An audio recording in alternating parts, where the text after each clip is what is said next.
नमस्कार, मैं doctor Manisha Kulkarni, consultant obstetrician and gynaecologist at रासिमस पॉलीक्लिनिक्स, हड़पसर। हमारे बच्चेदानी की सबसे अंदरूनी लेयर को कहा जाता है एंडोमेट्रियम। यह एंडोमेट्रियम हर मंथ में हार्मोन के प्रभाव के अंडर विकसित होकर मंथ के एंड में पीरियड के स्वरूप में हमारे शरीर के बाहर चला जाता है। अगर यह एंडोमेट्रियम एबनॉर्मली यूट्रस का अंदर का पार्ट छोड़ के किसी और जगह पे पाया जाता है तो उसे हम कहते हैं एंडोमेट्रियोसिस। चलिए तो आज हम जानेंगे क्या होता है एंडोमेट्रियोसिस, उसके लक्षण क्या है और उसमें कौन सी चीज़ें आपको परेशान करती हैं। जैसे हमारा नॉर्मल एंडोमेट्रियम हार्मोन के प्रभाव में विकसित होता है, सेम उसी तरह जो एबनॉर्मली सिचुएटेड एंडोमेट्रियम है वो भी हार्मोन्स के अंडर विकसित होता है। लेकिन मंथ के एंड में जैसे हमारे शरीर से हमारा नॉर्मल एंडोमेट्रियम चला जाता है, एबनॉर्मली सिचुएटेड एंडोमेट्रियम को बाहर जाने के लिए कोई जगह नहीं रहती और जहाँ जहाँ पे ये एंडोमेट्रियम होता है वहीं पे उसमें रक्तस्राव शुरू होना चालू हो जाता है और बाहर जाने के लिए जगह ना होने के कारण वो वहीं पे जमा होने लगता है और इसे हम कहते हैं एंडोमेट्रियोसिस।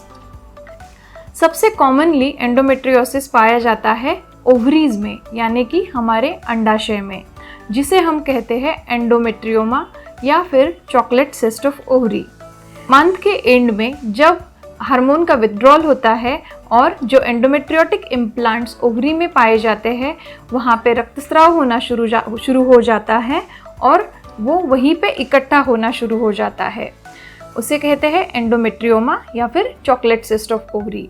इसे चॉकलेट सिस्ट क्यों कहते हैं? क्योंकि रिपीटेडली हर एक मंथ में उसमें जो रक्तस्राव होता है वो विघटित होना शुरू होता है और उसको एक ब्राउनिश कलर प्राप्त हो जाता है, सेम चॉकलेट की तरह, इसीलिए इसे हम कहते हैं चॉकलेट सिस्ट ऑफ ओवरी। उसके बाद में एंडोमेट्रियोसिस कॉमनली पाया जाता है हमारी बच्चेदानी की पिछली वॉल में, यानी कि पोस्टीरियर वॉल ऑफ यूट्रस पे। उसके बाद में अगर एंडोमेट्रियोसिस हमारी आंत और यूट्रस के बीच में हो तो उसे कहा जाता है डीप एंडोमेट्रियोसिस। इसके साथ ही अगर आपकी पहली डिलीवरी सिजेरियन से हुई है और आपके सिजेरियन के स्कार में एंडोमेट्रियोटिक इम्प्लांट्स पाए जाते हैं तो उसे कहा जाता है स्कार एंडोमेट्रियोसिस। अगर आपकी पहली डिलीवरी वजाइनल डिलीवरी है और वजाइनल डिलीवरी में जो कट दिया जाता है जिसे एपिजियोटॉमी कहते हैं, अगर वहाँ पे एंडोमेट्रियोटिक इम्प्लांट्स हैं तो उसे कहा जाता है एपिजियोटॉमी स्कार एंडोमेट्रियोसिस। बहुत रेयरली ये एंडोमेट्रियोटिक इम्प्लांट्स नोज़ में, आईज़ में या फिर ओरल कैविटी में भी पाए जा सकते हैं। तो क्या होते हैं एंडोमेट्रियोसिस के लक्षण? सबसे महत्वपूर्ण लक्षण एंडोमेट्रियोसिस का है पेन। वैसे तो पेन सभी महिलाओं को पीरियड्स में होता है, लेकिन एंडोमेट्रियोसिस में होने वाला पेन कई ज़्यादा प्रमाण में ये महिलाएं सफ़र करती है। जैसे कि उनकी डे टू डे एक्टिविटी सफ़र हो जाती है, उनका क्वालिटी ऑफ लाइफ भी सफ़र हो जाता है। तो ये पेन क्यों होता है?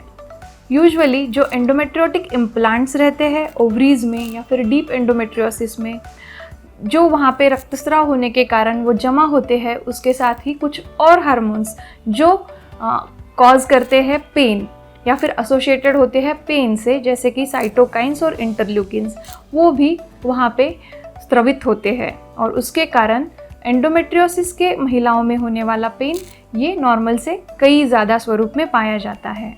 उसके साथ ही कई महिलाओं को इंटरकोर्स में पेन, यानी कि शरीर संबंध बनाते हुए पेन फील होता है, जिसे हम कहते हैं डिस्पैरियूनिया या फिर डीप डिस्पैरियूनिया। थर्ड इम्पॉर्टेंट लक्षण जो है एंडोमेट्रियोसिस का वो है इनफर्टिलिटी। इनफर्टिलिटी का मीनिंग होता है प्रेगनेंसी रहने में कठिनाई होना या फिर दिक्कतें आना।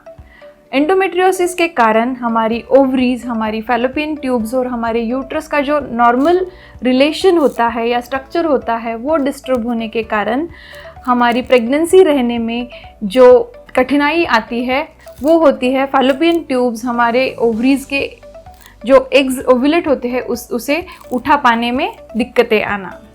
और उसके साथ ही एंडोमेट्रियोसिस के कारण जो दूसरे hormones, pain related hormone secrete होते हैं, उनके कारण प्रेगनेंसी का इम्प्लांट होने में भी कठिनाई आना। तो हम हमारे नेक्स्ट वीडियो में देखेंगे ये इनफर्टिलिटी और पेन कैसे कम किया जा सकता है। अगर आपको एंडोमेट्रियोसिस से रिलेटेड कोई भी शंका है तो हमें ज़रूर इनबॉक्स में लिखिएगा। Thank you.